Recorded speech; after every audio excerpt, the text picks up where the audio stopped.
Welcome back to my channel WB aspirants. সবাই কেমন আছো? আশা করি ভালো আছো।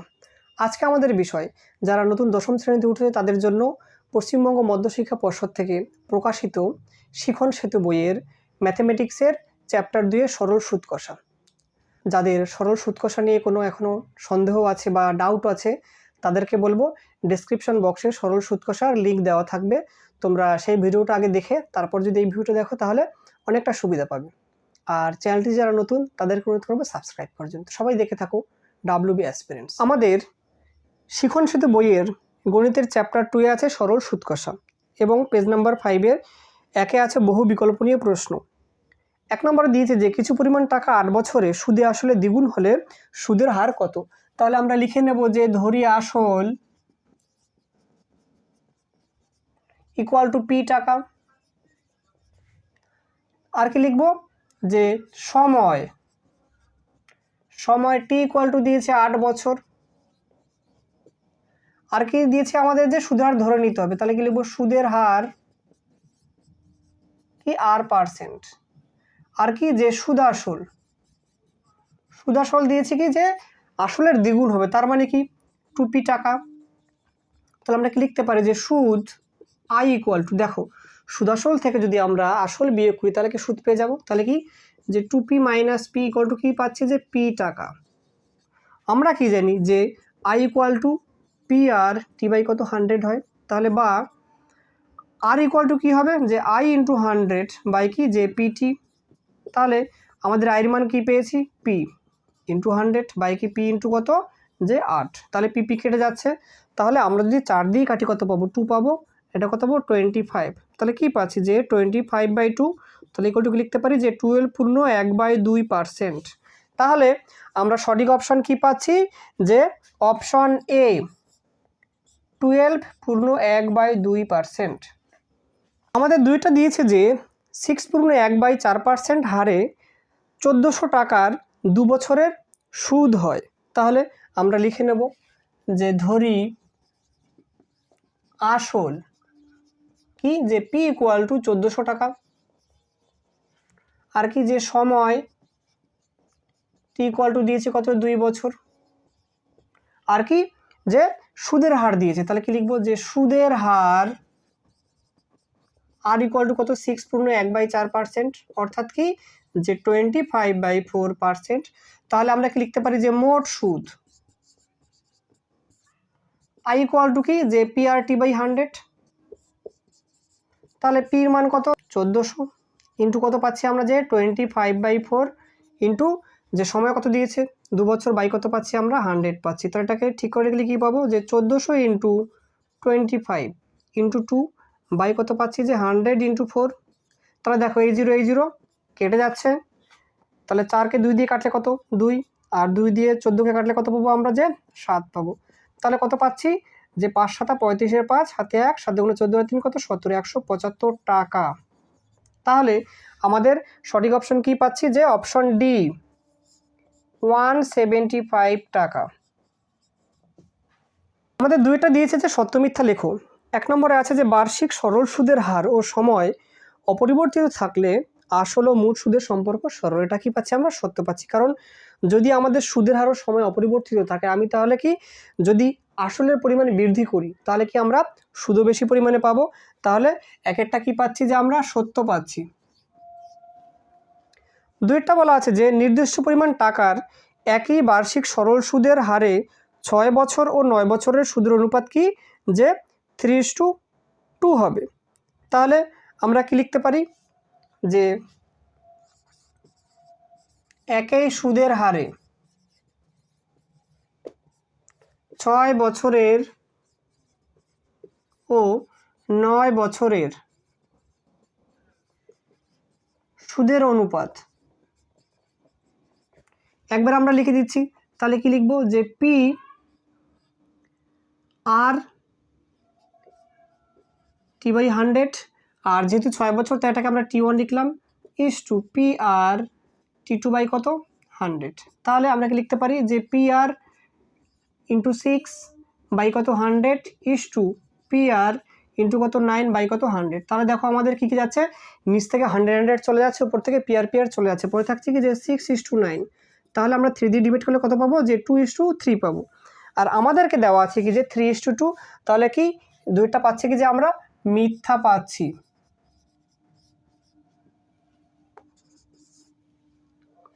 আমাদের 3 নম্বরে আছে যে শূন্য স্থান। 3-এর 1-এ আছে যে সংস্থা বা ব্যক্তি টাকা ধার দেয় সে হলো কি যে উত্তমবর্ণ।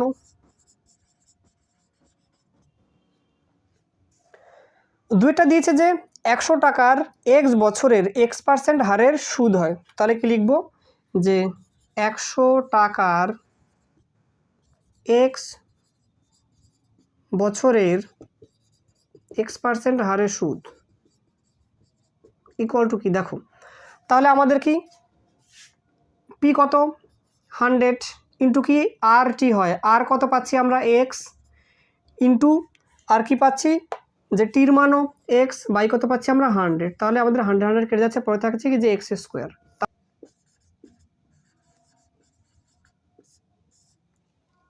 4 নম্বর দিয়েছে যে সংক্ষিপ্ত উত্তরধর্মী প্রশ্ন। একে দিয়েছে বার্ষিক শতকরা কত সুদের হারে 3 বছরের 800 টাকা সুদে আসলে 992 টাকা হবে। তাহলে আমরা লিখে নেব যে আসল পি ইকুয়াল টু কি দিয়েছে আমাদের যে 800 টাকা, আর কি দিয়েছে যে আমাদের সময় দিয়েছে, সময় টি ইকুয়াল টু দিয়েছে 3 বছর, আর কি যে সুদাসল দিয়েছে 922 টাকা। তাহলে কি লিখবো যে মোট সুদ আই ইকুয়াল টু, আমরা কি সুদাসল থেকে যদি আসল বিয়োগ করি তাহলে কি মোট সুদ পেয়ে যাবো। তাহলে কি আসবে যে 922 মাইনাস কত 800 টাকা, তাহলে কত পাচ্ছি যে আমরা 122 টাকা। তাহলে আমরা সুদের হারটা ধরে নেব, তাহলে সুদের হার ইকুয়াল টু কি r%। আর আমরা কি জানি যে আই ইকুয়াল টু কি হয় যে PRT বাই 100 হয়। তাহলে বা আর ইকুয়াল টু কি আসবে যে আই ইন্টু 100 বাই কি যে পিটি। তাহলে আইয়ের মান কত পেয়েছি আমরা 122 পেয়েছি, ইন্টু কত 100 বাই পি কত 800, আর সময় কত পেয়েছি যে 3 বছর। তাহলে আমাদের এই জিরো কি কেটে যাচ্ছে। তাহলে আমরা যদি 2 দিয়ে কাটি কত পাবো, 4 দুগুণে 8, 6 দুগুণে 12, 6 অক্ষে 6। তাহলে কি পাচ্ছি আমরা যে 61 বাই কত 12। তাহলে আমরা কি লিখতে পারি যে 5 পূর্ণ 1/12%। তাহলে আমাদের উত্তর কি আসবে যে 5 পূর্ণ 1/12%। দুইটা দিয়েছে যে বার্ষিক 10% সরল সুদের হারে 3200 টাকার 40 দিনের পর সুদের পরিমাণ কত হবে। তাহলে আমরা লিখে নেব যে আসল পি ইকুয়াল টু 3200 টাকা, সুদের হার আর ইকুয়াল টু দিয়েছে কত আমাদের যে 10%, সময় টি ইকুয়াল টু দেওয়া আছে কত 40 দিন, আর আমাদের সূত্র যে টিটাকে বসাই সেটা কি থাকে বছরে থাকে। তাহলে এই 40 দিনকে আমাদের বছরে নিয়ে যেতে হবে, আর এক বছরে কত থাকে 365 দিন। আমরা যদি কোনো দিন সংখ্যাকে 365 দিয়ে ডিভাইড করি তাহলে কি সেটা বছরে পরিণত হবে। তাহলে কি লিখবো 40/365, এটা কি বছর হয়ে যাবে। তাহলে আমরা কি লিখবো যে মোট সুদ আই ইকুয়াল টু কি লিখবো যে PRT বাই 100। তাহলে পি এর মান কত 3200 ইন্টু আর কত 10 ইন্টু টাইম কত যে 40/365, আর নিচে কি আছে আমাদের যে 100। তাহলে দেখো আমাদের এই জিরো কেটে যায়। তাহলে কি পাচ্ছি আমরা যে 32 ইন্টু 10 ইন্টু কত 40 বাই কত 365।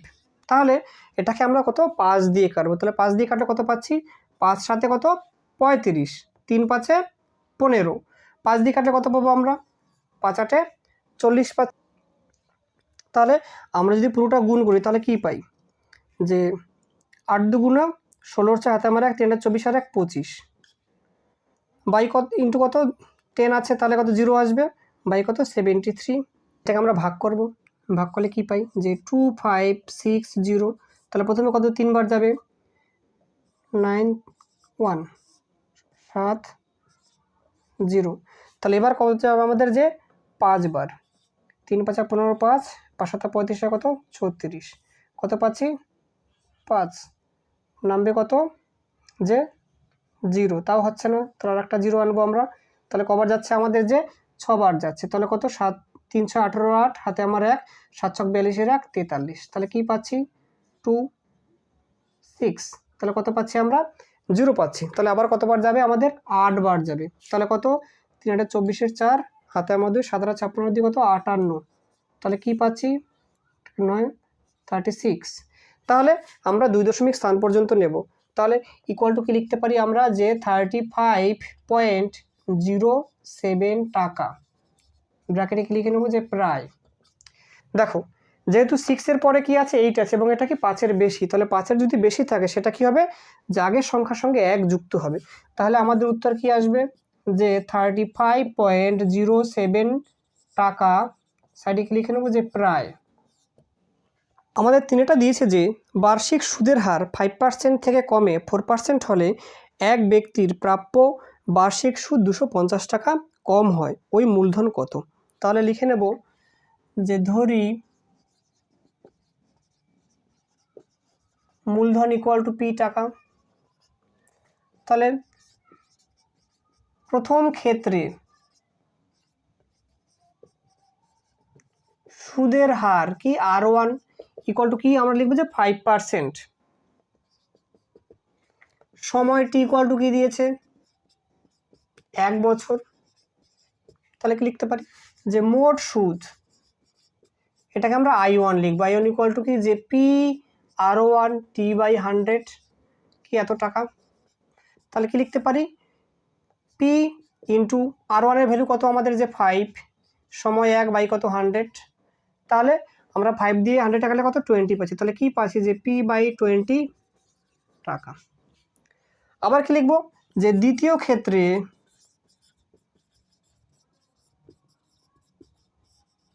সুদের হার, দেখো সুদের হার কি এসছে এক্ষেত্রে R2 লিখবো ইকুয়াল টু কত আমাদের যে 4%। তাহলে এবার কি লিখবো যে মোট সুদ, তাহলে এক্ষেত্রে আমরা মোট সুদকে I2 লিখবো। তাহলে কি লিখতে পারি যে পি R2 ইন্টু কত T/100 এত টাকা। তাহলে কি লিখবো যে পি ইন্টু R2-র ভ্যালু কত আছে আমাদের যে 4 ইন্টু কত 1 বাই কত 100। তাহলে 4 দিয়ে 100 কাটলে কত পাচ্ছি 25। তাহলে আমরা কি লিখতে পারি যে P/25 টাকা। তাহলে দেখো কি বলা আছে যে সুদ আগের থেকে 250 টাকা কম পেয়েছে। তাহলে আমরা কি লিখতে পারি যে প্রশ্ন মতে যে P/20 minus P/25 equal to কত যে 250 দেওয়া আছে আমাদের। তাহলে এটার যদি আমরা লসাগু করি কত পাবো আমরা 100 পাবো। তাহলে কি পাচ্ছি যে 5P minus 4P equal to কত যে 250। তাহলে কি লিখতে পারি যে বা P/100 ইকুয়াল টু 250। তাহলে বা P ইকুয়াল টু 250 ইন্টু 100, তাহলে কত পাচ্ছি যে 25,000 টাকা।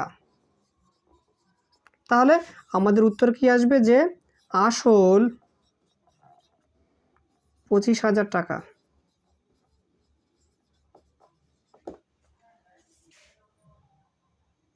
ডিয়ার স্টুডেন্ট, যদি ভিডিও ভালো লেগে থাকে তো অবশ্যই লাইক করবে, আর চ্যানেলটি যারা নতুন তাদের কিন্তু সাবস্ক্রাইব করার জন্য। সবাই ভালো থাকো, সুস্থ থাকো, দেখা হচ্ছে পরবর্তী ভিডিও।